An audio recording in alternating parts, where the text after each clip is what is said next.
أعوذ بالله من الشيطان الرجيم بسم الله الرحمن الرحيم وما كان لنبي أن يغل ومن يغل يأت بما غل يوم القيامة ثم توفى كل نفس ما كسبت وهم لا يظلمون۔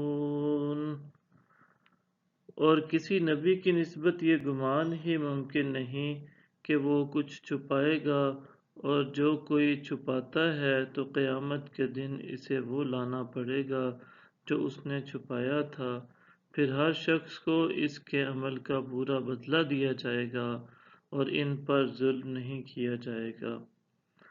أَفَمَنِ اتَّبَعَ رِضْوَانَ اللَّهِ كَمَن بَاءَ بِسَخَطٍ مِّنَ اللَّهِ وَمَأْوَاهُ جَهَنَّمُ وَبِئْسَ الْمَصِيرُ۔ بھلا وہ شخص جو اللہ کی مرضی کے تابع ہو گیا اس شخص کی طرح کیسے ہو سکتا ہے جو اللہ کے غضب کا سزاوار ہوا، اور اس کا ٹھکانہ جہنم ہے اور وہ بہت ہی بری جگہ ہے۔ ہم درجات عند اللہ واللہ بصیر بما یعملون۔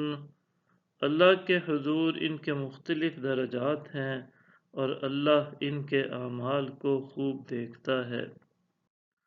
لقد من الله على المؤمنين إذ بعث فيهم رسولا من أنفسهم يتلو عليهم آياته ويزكيهم ويعلمهم الكتاب والحكمة وإن كانوا من قبل لفي ضلال مبين۔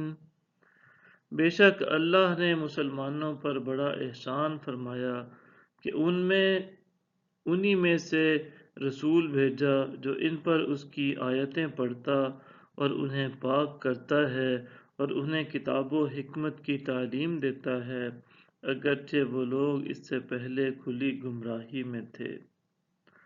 أَوَلَمَّا أَصَابَتْكُم مُّصِيبَةٌ قَدْ أَصَبْتُم مِّثْلَيْهَا قُلْتُمْ أَنَّ هَٰذَا قُلْ هُوَ مِنْ عِندِ أَنفُسِكُمْ إِنَّ اللَّهَ عَلَىٰ كُلِّ شَيْءٍ قَدِيرٌ۔ کیا جب تمہیں ایک مصیبت آ پہنچی حالانکہ تم اس سے دو چند پہنچا چکے تھے تو تم کہنے لگے کہ یہ کہاں سے آ پڑی؟ فرما دیں کہ تمہاری اپنی ہی طرف سے ہے، بے شک اللہ ہر چیز پر قدرت رکھتا ہے۔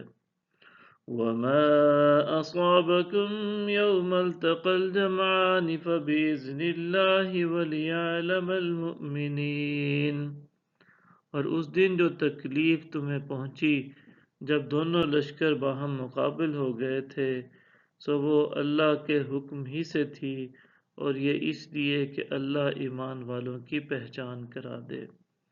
صدق اللہ العظیم۔